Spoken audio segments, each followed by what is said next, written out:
Hello दोस्तों, मैं हूं नीरज और आप देख रहे हैं स्टडी कॉमर्स। और आज हम इस वीडियो में अकाउंट से रिलेटेड कुछ इंपॉर्टेंट पीवाईक्यूज डिस्कस करने वाले हैं जो कि आपके आने वाले एमपीपीएससी असिस्टेंट प्रोफेसर एग्जाम के लिए इंपॉर्टेंट है।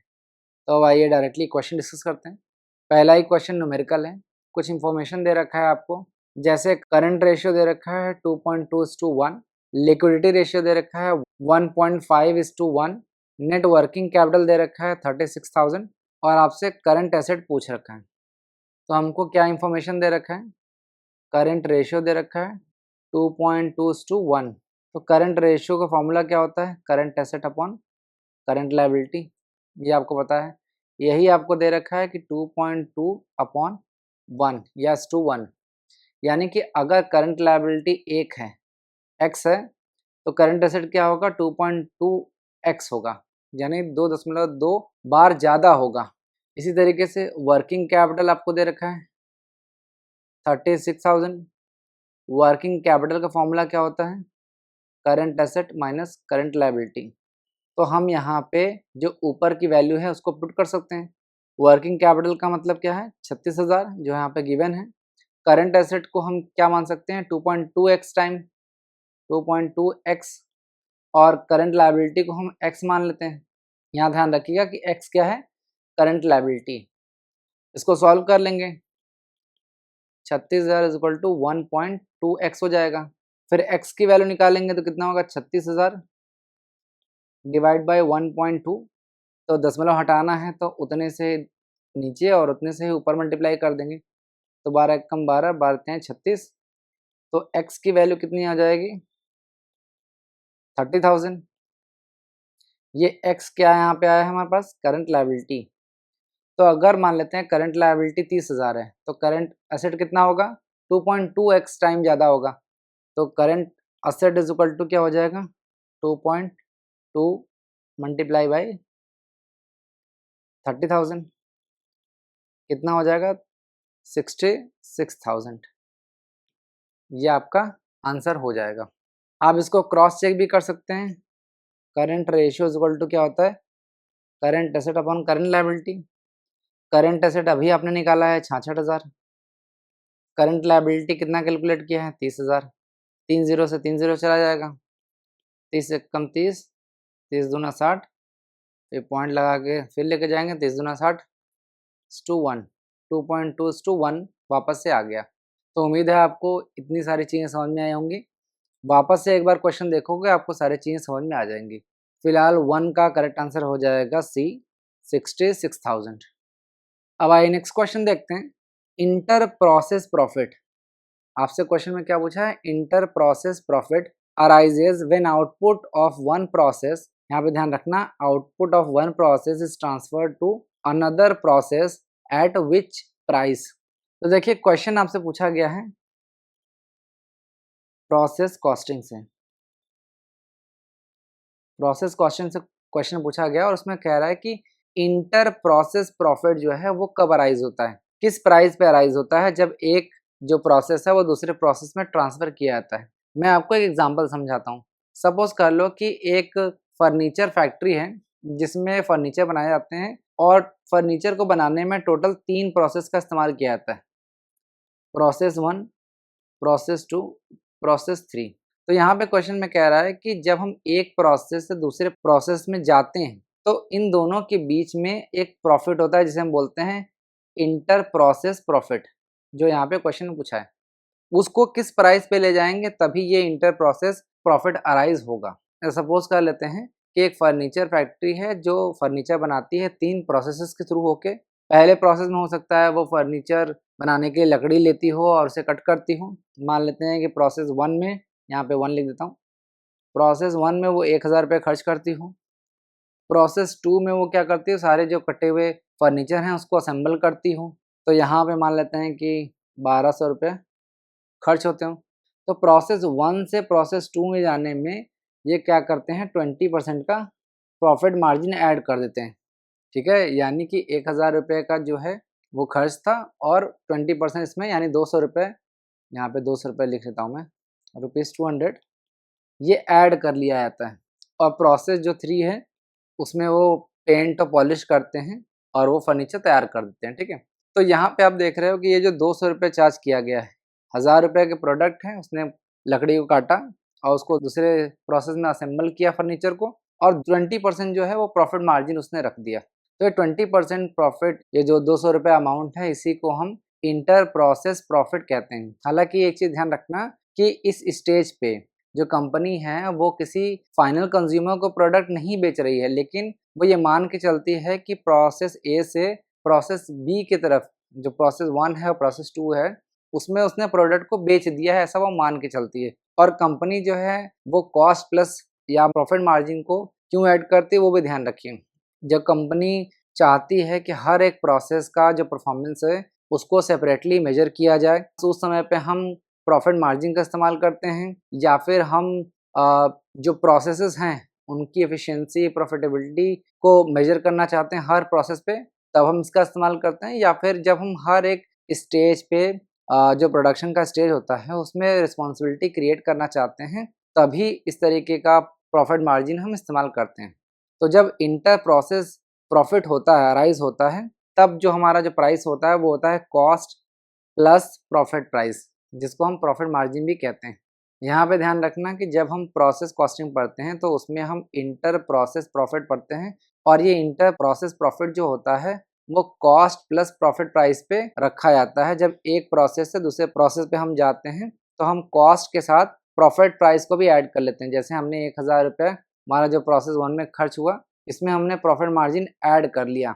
एक और एग्जांपल्स मैं आपको समझाने की कोशिश करता हूँ। अपने आप से एक सवाल करो कि मान लेते हैं कि एक ऐसी कंपनी है जो इस कॉस्ट प्लस प्रॉफिट प्राइस को नहीं मानती है, वो कॉस्ट को मानती है।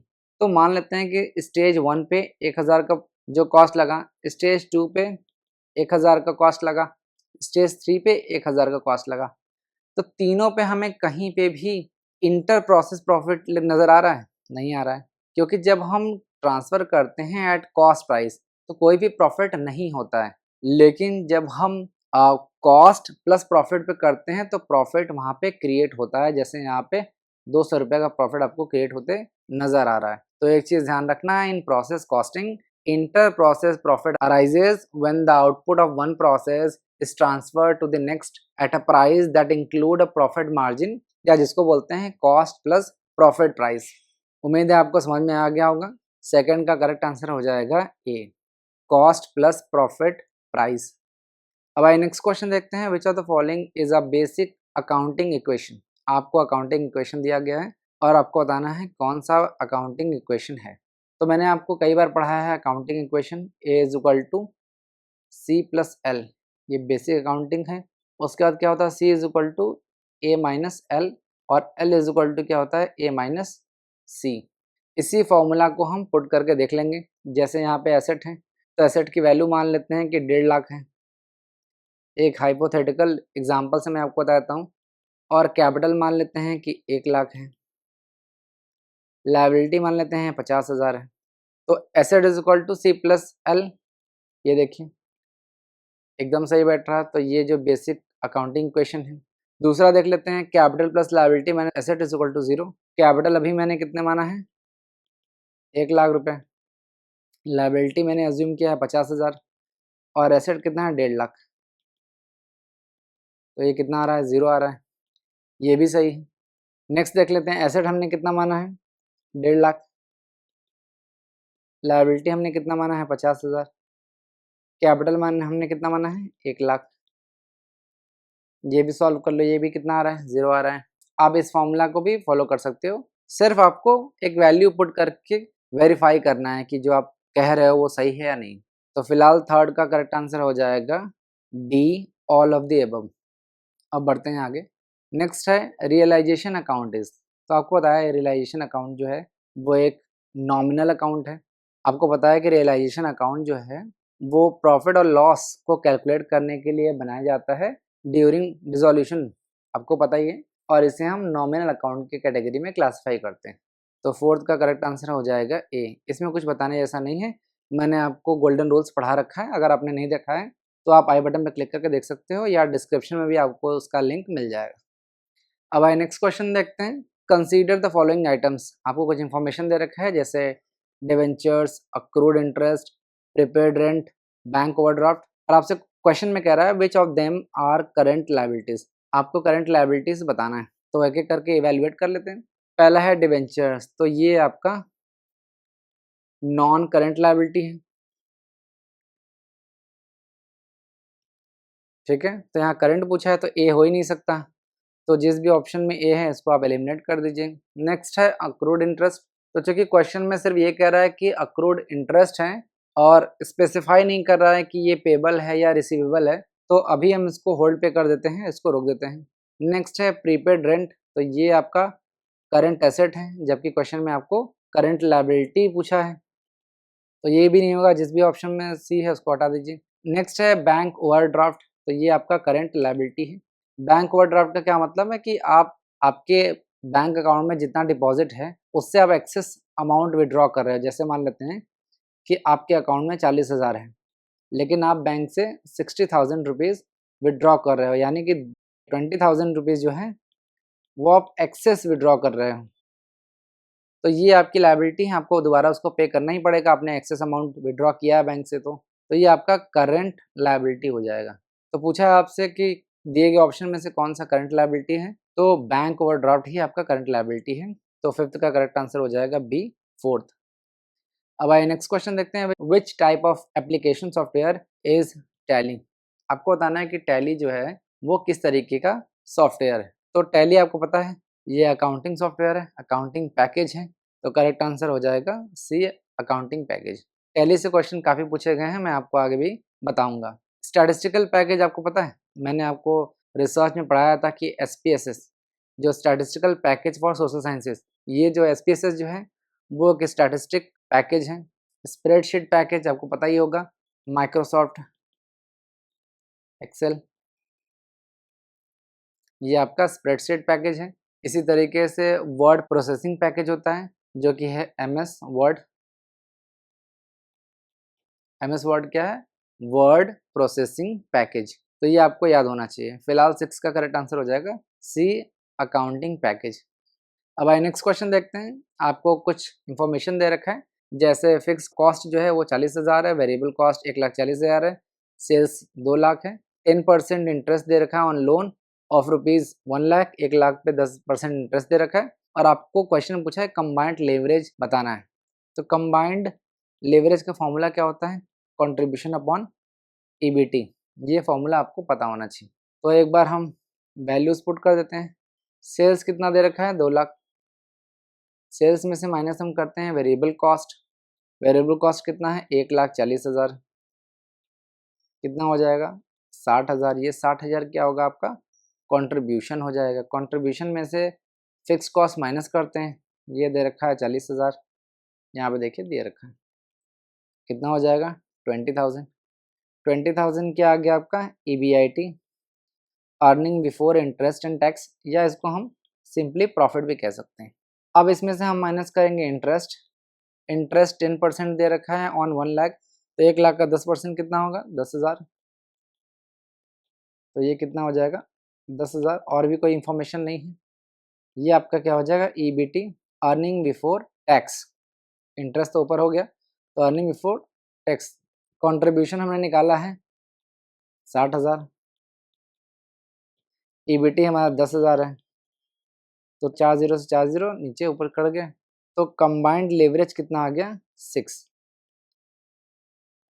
बेसिक है, आपको सिर्फ प्रैक्टिस करना है। तो 7th का करेक्ट आंसर हो जाएगा C, 6। अब आइए नेक्स्ट क्वेश्चन देखते हैं। फिर से आपके सामने कुछ इन्फॉर्मेशन दे रखा है। फिक्स्ड कॉस्ट जो है वो 10,000 दे रखा है, प्रॉफिट 5,000 दे रखा है, ब्रेक इवन पॉइंट जो है वो 20,000 दे रखा है, और आपको सेल्स पता करना है। तो सेल्स का फॉर्मूला क्या होता है? FC यानी fix cost plus profit upon PV ratio. PV ratio दिया नहीं है इसलिए हम निकाल लेंगे। PV ratio is equal to fix cost upon BEP। Fix cost कितना दे रखा है? 10,000, और BEP कितना है? 20,000, आ जाएगा 0.5। तो रेशियो है, यानी परसेंटेज में इसको डिनोट करना है, यानी 0.5, या इसको हम कह सकते हैं 50%। अब वापस से वैल्यू पुट कर देते हैं। फिक्स कॉस्ट कितना है? 10,000, प्रॉफिट कितना दे रखा है? प्रॉफिट कितना है, प्रॉफिट इज 5000, 5000, और पीवी रेशियो कितना है 50%, यानी 50 इंटू 100, तो यहाँ पे 2 बार कट जाएगा। फिर 10,000 में 5,000 जोड़ेंगे तो 15, 15 दूना 30, तो आपका जो सेल्स है कितना आ जाएगा, रुपीज़ 30,000, ये आपका सेल्स आ गया। उम्मीद है आपको सारी चीज़ें समझ में आई होंगी। 2 चीज़ें आप ध्यान रखना, यहाँ पे सेल्स का फॉर्मूला जो है वो ये, fix cost plus profit upon PV ratio, और पीवी रेशियो का फॉर्मूला ये, fix cost upon break even point. तो सेल्स आपका आ गया 30,000। तो 8th का करेक्ट आंसर हो जाएगा सी, 30,000। अब आइए नेक्स्ट क्वेश्चन देखते हैं। F12 जो कि एक शॉर्टकट की है, इज नोन फॉर, आपको बताना है कि जो F12 है ये किसके लिए जाना जाता है। तो देखिए ये वापस से जो क्वेश्चन है वो पूछ लिया गया है आपको टैली से। तो जब भी आप टैली ERP 9 और टैली प्राइम ये आप पढ़ते हो तो आप शॉर्टकट की यूज़ करते हो। तो जो F12 है वो कंपनी के कॉन्फ़िगरेशन के लिए यूज़ किया जाता है। जो F12 है वो कंपनी के कॉन्फ़िगरेशन के लिए यूज़ किया है। जैसे आप कीबोर्ड में किसी भी एक की को शॉर्टकट की के रूप में यूज़ कर सकते हो, कस्टमाइज़ कर सकते हो। तो उसी तरीके से कंपनी के कॉन्फ़िगरेशन के लिए शॉर्टकट की यूज़ किया जाता है F12, और ये टैली में सॉफ्टवेयर में यूज़ किया जाता है। अब इस जो F12 है उसमें आप क्या कॉन्फ़िगर करोगे? तो आप कुछ भी कॉन्फ़िगर कर सकते हो, कस्टमाइज़ कर सकते हो कि टैली आपका किस तरीके से बिहेव करेगा। जैसे कि आप चाहो तो F12 से आप इनवॉइस प्रिंट करा सकते हो, आप चाहो तो वाउचर की सेटिंग कर सकते हो। मैं यहाँ पे लिख भी दे रहा हूँ ताकि आपको डिटेल में समझ में आ जाए। या फिर इसको डिस्प्ले ऑप्शंस की तरह यूज़ किया जा सकता है कि क्या डिस्प्ले हो, या फिर इन्वेंटरी ऑप्शंस, या फिर कंपनी सेटिंग। ये ऑप्शन नहीं, यहाँ पे सेटिंग होगा। तो F12 जो है वो कंपनी के कॉन्फ़िगरेशन के लिए यूज़ किया जाता है। बाकी भी मैं आपको बता देता हूँ कि कंपनी का जो फीचर है ये F11 से होता है। ये दोनों इम्पोर्टेंट है। तो 9th का करेक्ट आंसर हो जाएगा बी।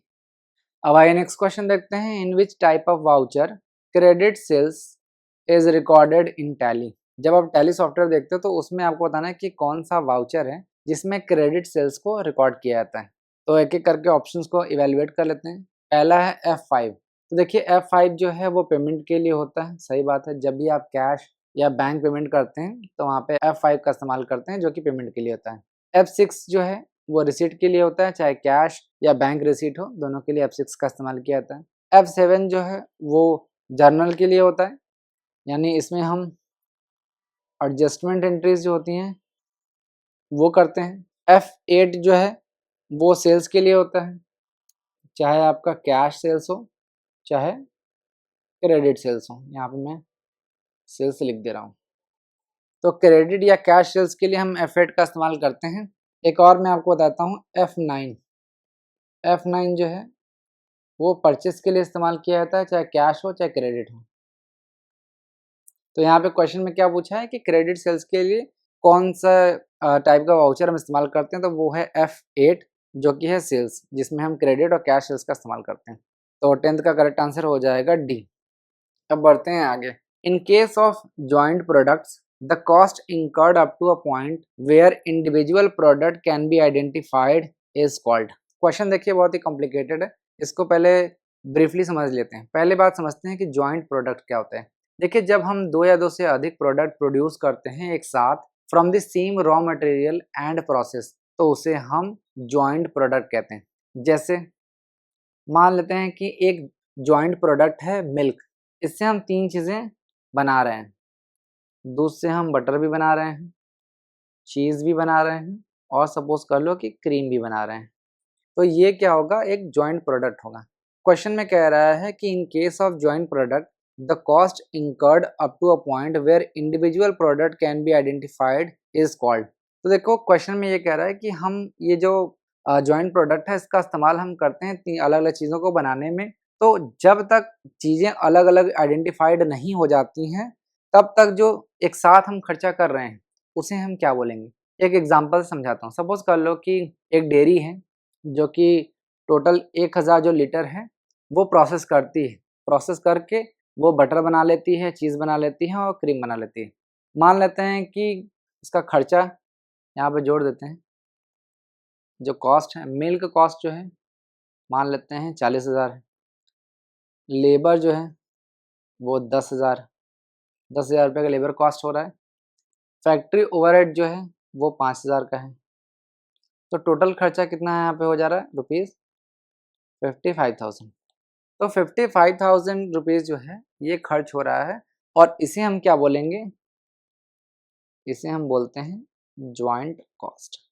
जॉइंट कॉस्ट का क्या मतलब है कि यहाँ पे जो जो स्टार्टिंग के जो खर्चे हैं वो सेम है। अब इस पॉइंट से इस पॉइंट के बाद जो हम खर्चा करेंगे ना, उससे ही जो प्रोडक्ट है वो आइडेंटिफिएबल होगा। यानी कि इस स्टेज के बाद ही जब हम दूसरा प्रोसेस करेंगे तब उससे बटर निकलेगा, चीज़ निकलेगा और क्रीम जो है वो बनेगी। तो एक चीज़ ध्यान रखिएगा कि जब तक ये सारे प्रोडक्ट, ये जो मैंने 3 प्रोडक्ट आपको बताए हैं, जब तक आइडेंटिफाइबल नहीं हो जाते हैं तब तक, यानी अप टू द पॉइंट, उस पॉइंट तक को जो कॉस्ट है उसको हम क्या कहेंगे, तो उसे हम बोलते हैं जॉइंट कॉस्ट। इसके बाद ये सारे जो तीनों प्रोडक्ट हैं, जो जॉइंट प्रोडक्ट हैं, वो आइडेंटिफिएबल हो सकते हैं कि आपका बटर अलग होगा, चीज़ अलग होगा और क्रीम अलग होगा। लेकिन उससे पहले जितना भी खर्चा हो रहा है उस खर्चे को हम जॉइंट कॉस्ट कहते हैं। तो उम्मीद है आपको चीज़ें समझ में आई होंगी। 11th का करेक्ट आंसर हो जाएगा डी। अब आइए नेक्स्ट क्वेश्चन देखते हैं। As per accounting standard 14 the type of amalgamation are. आपको बताना है कि अकाउंटिंग स्टैंडर्ड जो 14 है, जो अमलगमेशन के बारे में बात करता है, आपको बताना है कि कितने तरीके का अमलगमेशन होता है। तो आपको पता है कि अमलगमेशन जो है मेनली 2 तरीके का होता है, 2 टाइप्स होते हैं। पहला होता है amalgamation in the nature of merger और दूसरा होता है amalgamation in the nature of purchase. तो अमलगमेशन को आप इस तरीके से कर सकते हैं, एमपी, मर्जर एंड परचेज। तो देख लेते हैं सारे ऑप्शन में। In the nature of merger absorption नहीं होता है, in the nature of purchase होता है, रिकंस्ट्रक्शन नहीं होता है, मर्जर और परचेज यही होता है एमपी, आप याद रखिएगा। तो अमलगमेशन को 2 पार्ट्स में डिवाइड किया गया है, amalgamation in the nature of merger और दूसरा होता है amalgamation in the nature of purchase. Shortcut में एमपी याद रखना। और एक चीज़ और ध्यान रखना कि अमलगमेशन ऑफ मर्जर को एक और नाम से जानते हैं, पूलिंग ऑफ इंटरेस्ट मेथड। ये भी कभी भी आपसे क्वेश्चन पूछा जा सकता है। तो 12th का करेक्ट आंसर हो जाएगा सी। अब बढ़ते हैं आगे। Which option is use to view stock items and stock groups. आपको बताना है कि कौन सा ऑप्शन जो है उसका इस्तेमाल हम स्टॉक आइटम्स और स्टॉक ग्रुप्स को देखने के लिए करते हैं। तो देखिए, जब भी हम टैली पढ़ते हैं तो टैली में 2 चीज़ें होती हैं, स्टॉक आइटम होता है और स्टॉक ग्रुप होता है। स्टॉक आइटम का क्या मतलब होता है, मैं यहाँ पे अलग से लिख भी दे रहा हूँ ताकि आपको कोई दिक्कत ना हो। देखिए, स्टॉक आइटम का मतलब क्या होता है, कोई भी इंडिविजुअल प्रोडक्ट, उसको हम स्टॉक आइटम कहते हैं। जैसे लैपटॉप हो गया, पेन हो गया, चेयर, यानी इंडिविजुअल जो प्रोडक्ट है उन्हें स्टॉक आइटम कहते हैं। दूसरा जो टर्म दिया गया है वो क्या है, स्टॉक ग्रुप्स। जैसे नाम से ही आपको पता चल रहा है कि यहाँ पे कैटेगरी ऑफ प्रोडक्ट्स हैं, जैसे इलेक्ट्रॉनिक्स, स्टेशनरी या फर्नीचर, ये आपके कैटेगरी ऑफ प्रोडक्ट्स के अंतर्गत आते हैं। तो क्वेश्चन में आपसे पूछा है कि which option is use to view stock items and stock groups. कौन सा जो ऑप्शन है जिसमें हम आपको स्टॉक आइटम्स और स्टॉक ग्रुप्स को देखने को मिलता है, तो वो है इन्वेंट्री इंफॉर्मेशन। इन्वेंट्री इंफॉर्मेशन एक ऐसा मेन्यू है जिसका इस्तेमाल हम स्टॉक ग्रुप्स को, स्टॉक आइटम्स को, इसके अलावा भी कुछ चीज़ें होती हैं जो मैं लिख दे रहा हूँ, इसके अलावा होती हैं यूनिट्स और गोडाउन, इनको व्यू करने के लिए और मैनेज करने के लिए इस्तेमाल किया जाता है। तो करेक्ट आंसर हो जाएगा B, inventory information. Accounts book में क्या होता है, आप अलग अलग तरीके के अकाउंटिंग बुक्स को व्यू कर सकते हो, जैसे कैश बुक हो गया, लेजर हो गया, जर्नल हो गया, डे बुक हो गया, ये इस तरीके का।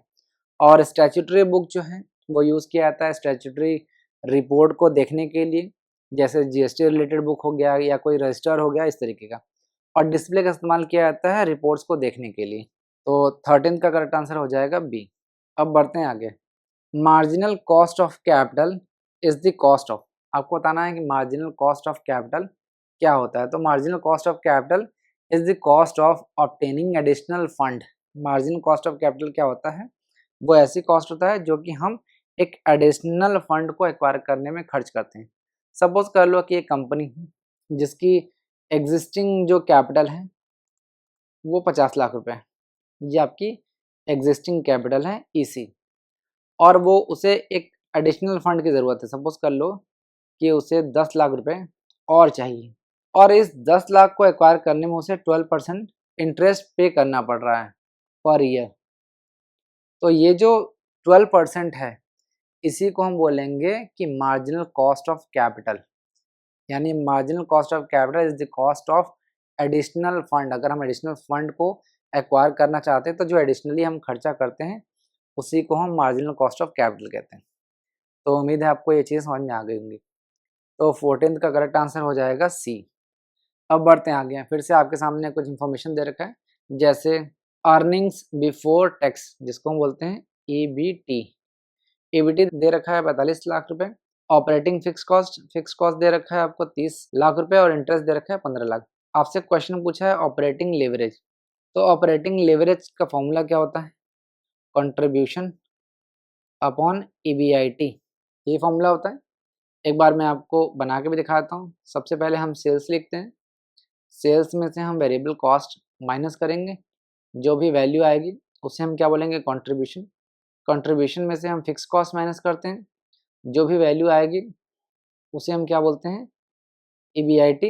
ईबीआईटी में से इंटरेस्ट माइनस करते हैं, जो भी वैल्यू आती है उसे हम क्या बोलते हैं, ईबीटी। यही ईबीटी जो है वो क्वेश्चन में आपको दे रखा है 45 लाख, यही दे रखा है।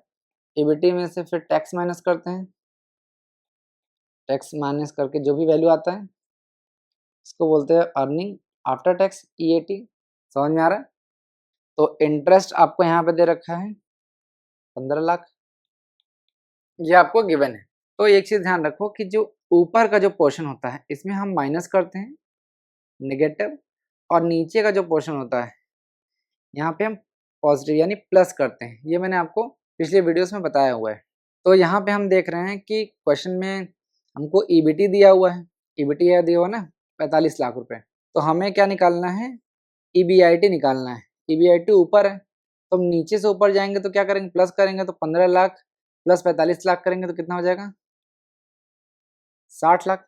और फिक्स कॉस्ट ऑलरेडी आपको दे रखा है, कितना है, 30 लाख।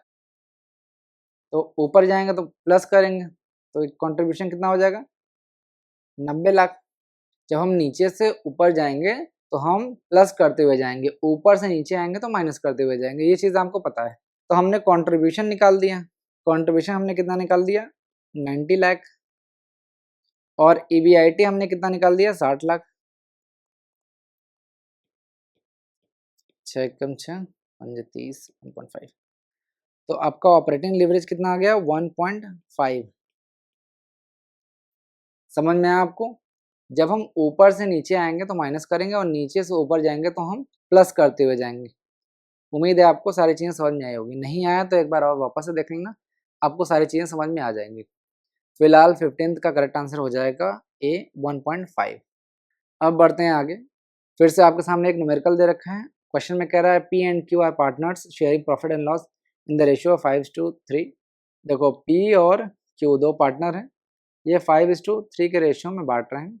दे एडमिटेड आर, इन्होंने आर को एडमिट कर दिया है, गिविंग हिम 3/4 शेयर। इसको 10 दिया है, 4 नहीं दिया, 3/10 दिया है share. If R acquires 1/5 from P, अब इसमें से 1/5 जो है ये पी से ले रहा है, और 1/10 ले रहा है क्यू से। तो 1/10 जो है ये क्यू से ले रहा है। क्वेश्चन में पूछ रहा है कि new profit sharing ratio will be, आपको न्यू प्रॉफिट शेयरिंग रेशियो निकालना। तो सबसे पहले पी लिख लेते हैं, क्यू लिख लेते हैं, और ये आर। पी का शेयर क्या है, 5/8, यहाँ तो आपको पता है, और ये सेक्रीफाइस कर रहा है 1/5, एलसीएम ले लेंगे तो कितना होगा 40, फिर 5/40, 5 5 जा 25, माइनस करेंगे तो 8 होगा, घटाएंगे तो कितना होगा 17/40। क्यू का देख लेते हैं 3/8 माइनस 1/10, एलसीएम ले लेते हैं तो कितना हो जाएगा 40। यहाँ पे मैं दिखा देता हूँ, अदरवाइज आपको दिक्कत होगा, कई लोगों को यहाँ डाउट हो सकता है, इसलिए मैं कर दे रहा हूँ। 2 से करेंगे तो 2 चौक 4, 2 पचे 10, फिर 2 से करेंगे तो 2 दूनी 4, 5 है यहाँ पे, फिर 2 एकम 2, 5, फिर 5 करेंगे तो 1 1, तो मल्टीप्लाई करेंगे 2 दूनी 4, दूनी 8, 8 पंच 40, तो ये 40 आ गया। कोई दिक्कत नहीं ना यहाँ पे, एक बार देख लेना आप लोग। तो 5 3 15, 15 माइनस 4 कितना हो जाएगा 11/40। आर को कितना दिया जा रहा है 3/10 दिया रहा था, तो 40 नीचे बराबर करना है तो हम 4 ऊपर से मल्टीप्लाई कर देंगे, 4 नीचे से कर देंगे, तो 4 3 12 और नीचे हो जाएगा 40। तो आपका new profit sharing ratio is equal to कितना हो जाएगा 17/11/12। आप इसको क्रॉस चेक भी कर सकते हैं, जोड़ भी देख सकते हैं, 11 12 और 17 जोड़ेंगे तो टोटल 40 ही आएगा। ठीक है, क्रॉस चेक एक बार कर लिया करो। फिलहाल 16th का करेक्ट आंसर हो जाएगा डी, 17:11:12। अब बढ़ते हैं आगे। Revenue is generally recognised being earned at the point of time when. आपको बताना है कि रेवेन्यू जनरली रिकॉग्नाइज कब किया जाता है, किस पॉइंट पे किया जाता है। आपके ऑप्शन है ऑर्डर इज रिसीव्ड, जब ऑर्डर रिसीव हो गया हो, production is completed, production complete हो गया हो, गुड्स आर डिलीवर्ड, गुड्स जो है वो डिलीवर कर दिया गया हो, या फिर कैश इज रिसीव्ड, कैश जब रिसीव हो गया हो तब उसको रेवेन्यू को हम रिकॉग्नाइज करेंगे। तो देखिए रेवेन्यू रिकॉग्निशन प्रिंसिपल जो है वो ये कहता है कि revenue is recognised when the goods are delivered, जब गुड्स जो है वो डिलीवर कर दिया गया है और control of the goods passes to the consumer या कस्टमर, या फिर कंट्रोल जो है गुड्स का वो पास कर दिया गया है कस्टमर को, तब हम रेवेन्यू को रिकॉग्नाइज कर सकते हैं। तो यहाँ पे लिखा है गुड्स आर डिलीवर्ड, तो जब गुड्स डिलीवर्ड किया जा चुका है तब हम उसको रेवेन्यू को रिकॉग्नाइज कर सकते हैं। तो 17 का करेक्ट आंसर हो जाएगा सी। When a company is wound up, all members who ceases to be the shareholders within a year before the winding up are placed in the। Question में पूछा गया है कि जब एक कंपनी वाउंड अप होती है, यानी क्वेश्चन कहाँ से पूछा गया है वाइंडिंग अप से। तो जब एक कंपनी वाउंड अप होती है, समाप्त होती है, तो जो उसके मेंबर होते हैं जो 1 साल के अंदर ही अपनी शेयर होल्डर्स का जो पद है वो छोड़ देते हैं, यानी शेयर होल्डर्स नहीं रह जाते हैं, तो उनको कौन से कंट्रीब्यूटरी लिस्ट में रखा जाता है, उनको इस क्वेश्चन में पूछा गया है। तो देखिए जब एक कंपनी वाउंड अप होती है यानी लिक्विडेट होती है, तो लिक्विडेटर जो है वो लिस्ट ऑफ कंट्रीब्यूटरीज बनाता है, और उसमें मेनली 2 लिस्ट होते हैं, लिस्ट ए और लिस्ट बी। 2 लिस्ट प्रोमिनेंट है, मेन है। लिस्ट ए जो होता है वो आपके प्रेजेंट मेंबर के बारे में बात करता है। प्रेजेंट मेंबर का मतलब क्या है, जो भी आपके करंट शेयर होल्डर्स हैं, यानी लिस्ट ए में करंट शेयर होल्डर्स के बारे में लिखा जाता है। और जो लिस्ट बी होता है उसमें जो आपके पास्ट मेंबर्स हैं, जो अब मेंबर नहीं रहे हैं, वाइंडिंग अप से विद इन अ ईयर 1 साल पहले ही वो अपनी मेंबरशिप छोड़ देते हैं, उन्हें हम पास्ट मेंबर्स कहते हैं, और ये लिस्ट बी ऑफ कंट्रीब्यूटरीज में रखे जाते हैं। और इसका कुछ सेक्शन भी इंपॉर्टेंट है, ध्यान रखिएगा। सेक्शन है 285 ऑफ द कंपनीज एक्ट 2013, जो कि प्रोविजंस ऑन कंट्रीब्यूटरीज और वाइंडिंग अप के बारे में बात करता है। डिफरेंट प्रोविजंस दिए गए हैं इसमें, बेसिक याद रखना। 285 ये क्वेश्चन आपसे पूछा जा सकता है। तो क्वेश्चन में कह रहा है कि जब एक कंपनी वाउंड अप होती है, उसका समापन होता है, तो ऐसे मेंबर जो कि 1 साल के अंदर बिफोर द वाइंडिंग अप, जब वाइंडिंग होने वाला है उससे पहले ही अपनी जो शेयर होल्डर्स की मेंबरशिप है वो सीज कर देते हैं, त्याग देते हैं, तो उन्हें किस जगह पे रखा जाता है, तो उन्हें रखा जाता है लिस्ट बी में, लिस्ट बी ऑफ कंट्रीब्यूटरीज। और लिस्ट ए में आपके करंट शेयर होल्डर्स या प्रेजेंट मेंबर्स रखे जाते हैं। तो 18 का करेक्ट आंसर हो जाएगा सी। अब आइए नेक्स्ट क्वेश्चन देखते हैं। Eight the time of liquidation a company has the following liability. एक कंपनी का लिक्विडेशन हो रहा है और उसके पास कुछ लायबिलिटीज़ दी गई हैं, जैसे क्रेडिटर्स जो हैं वो 10,000 के हैं, उसको देना है। लीगल एक्सपेंसेस जो है उन्होंने 3,000 रुपये खर्च किए हैं। लिक्विडेशन एक्सपेंसेस 580 रुपये किया है। प्रेफरेंस शेयर कैपिटल जो है वो 14,400 रुपये देना है। क्वेश्चन में पूछ रहा है what will be the order of payment while preparing the liquidators final statement of account. जब आप लिक्विडेटर का फाइनल स्टेटमेंट ऑफ अकाउंट बनाते हो तो उसमें किस ऑर्डर में, यानी किसको पहले पेमेंट करना है, किसको बाद में पेमेंट करना है, ये आपको बताना है कि ऑर्डर ऑफ पेमेंट क्या होगा। तो देखिए, जब भी आप लिक्विडेशन पढ़ते हैं तो उसमें आप पढ़ते हैं कि लिक्विडेशन के समय एक हायरार्की को फॉलो किया जाता है, उसी सीक्वेंस में ही हम पेमेंट करते हैं। तो सबसे पहले हम लीगल एक्सपेंसेस पे करते हैं। लिक्विडेशन करते समय हमें लीगल एक्सपेंसेस पे करना पड़ता है। जैसे वाइंडिंग अप के लिए पिटीशन डालना है तो उसके लिए पैसा लगेगा। लीगल प्रोसीडिंग के लिए अगर हमें कुछ पैसा देना है तो इसे हम लीगल एक्सपेंसेस कहते हैं। तो ये सबसे पहले आपको पे करना पड़ेगा। उसके बाद आपको पे करना पड़ता है लिक्विडेशन एक्सपेंसेस। जो भी लिक्विडेटर होता है, लिक्विडेशन करते समय जो भी खर्च होता है वो हमें पे करना पड़ता है। उसके बाद आपके अनसिक्योर्ड क्रेडिटर आते हैं, जैसे आपके यहाँ पे दिया गया क्रेडिटर, उनका पेमेंट हम करते हैं। उसके बाद हमारे जो प्रेफरेंस शेयर कैपिटल्स हैं उनका पेमेंट हम करते हैं। और आखिरी में हम जो भी इक्विटी शेयर होल्डर्स होते हैं, यहाँ पे मैं लिख देता हूँ इफ एनी सरप्लस रिमेंस। अगर कोई सरप्लस बचा हुआ है तो इक्विटी शेयर होल्डर्स को हम पेमेंट करते हैं। तो 19th का करेक्ट आंसर हो जाएगा डी। ध्यान रखना, सबसे पहले लीगल एक्सपेंसेस ही पे किए जाएंगे, यानी ऐसा कॉस्ट जो कि वाइंडिंग अप के पिटीशन में खर्च हुआ है, लीगल प्रोसीडिंग में खर्चा हुआ है, वो हम देंगे। उसके बाद ही लिक्विडेशन एक्सपेंसेस करेंगे। उसके बाद अनसिक्योर्ड क्रेडिटर, फिर प्रेफरेंस शेयर कैपिटल, उसके बाद इक्विटी शेयर होल्डर्स का खर्चा हम देंगे। तो 19th का करेक्ट आंसर हो जाएगा डी। अब आइए नेक्स्ट क्वेश्चन देखते हैं। Paid up capital and turnover of small company shall not exceed. आपको क्वेश्चन पूछा गया है स्मॉल कंपनी से रिलेटेड कि स्मॉल कंपनी का जो पेड अप कैपिटल टर्नओवर कितने से अधिक नहीं होना चाहिए। तो देखिए, आज के टाइम में जो स्मॉल कंपनी है उसका जो पेड अप कैपिटल है वो 4 करोड़ से अधिक नहीं होना चाहिए और जो टर्नओवर है वो 40 करोड़ से अधिक नहीं होना चाहिए। ये है आफ्टर अमेंडमेंट रूल 2022, ये 2022 से है। ये पहले पूछा गया होगा, 2022 का क्वेश्चन है तो पहले पूछा गया होगा, लेकिन करंटली आपको यही लगाना है कि स्मॉल कंपनी वो है जिसका पेड अप कैपिटल 4 करोड़ रुपए और टर्नओवर जो है वो 40 करोड़ से अधिक नहीं होना चाहिए। और अर्लियर लिमिट्स की बात करें तो अर्लियर लिमिट यही था कि जो पेड अप कैपिटल है वो 2 करोड़ है और टर्नओवर जो है वो 20 करोड़ रुपए से अधिक नहीं होना चाहिए। ये मैं आपको बता दे रहा हूँ कि अर्लियर था, ये 2022 के अमेंडमेंट से पहले की बात कह रहा हूँ मैं। लेकिन आपको ये याद रखना है कि अभी आपको पेड अप कैपिटल 4 करोड़ और टर्नओवर जो है वो 40 करोड़ से अधिक नहीं होना चाहिए स्मॉल कंपनी के केस में। तो फिलहाल 20th का करेक्ट आंसर हो जाएगा बी। अब आइए नेक्स्ट क्वेश्चन देखते हैं। It is given that a net asset available to equity shareholders amounted to 19,000। The share capital is consisting of 10,000 equity shares of ₹5 each on which ₹2 per share are paid. The intrinsic value per equity share is। आपको question में क्या पूछा है, मैं यहाँ पे लिख देता हूँ। इंट्रिंसिक वैल्यू पर शेयर, इसका फॉर्मूला क्या होता है? Net asset available to equity shareholders upon number of equity shares. देखिए, इंट्रिंसिक वैल्यू या इसको बोलते हैं नेट एसेट वैल्यू, एनएवी बोलते हैं।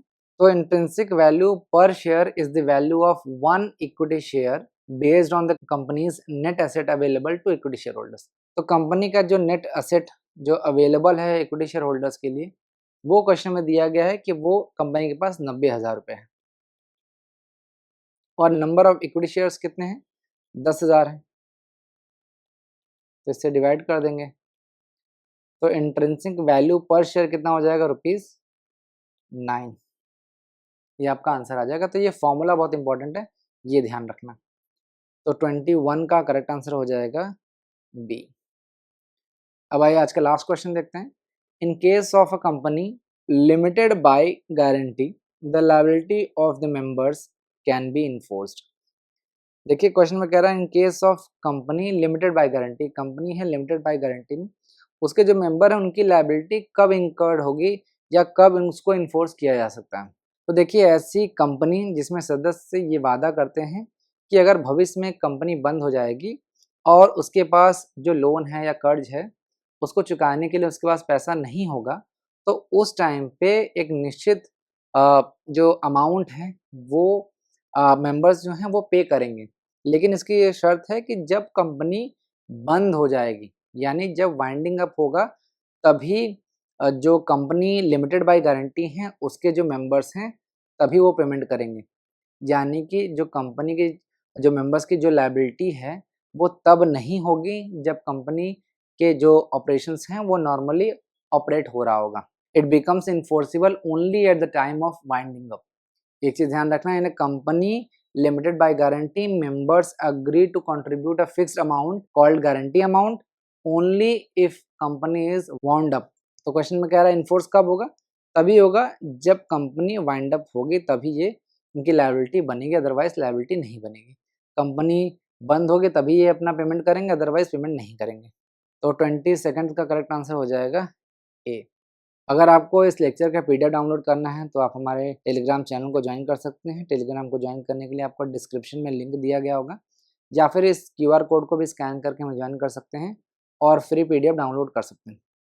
तो ये था अकाउंट से रिलेटेड कुछ इंपॉर्टेंट पीवाईक्यूज जो आपके आने वाले एमपीपीएससी एग्जाम के लिए या दूसरे असिस्टेंट प्रोफेसर एग्जाम के लिए ये लेक्चर बहुत ही ज़्यादा इंपॉर्टेंट है। उम्मीद है आपको सारी चीज़ें समझ में आई होंगी। अगर आपके कोई डाउट या सजेशन है तो आप हमें कमेंट बॉक्स में बता सकते हैं। तब तक के लिए थैंक यू।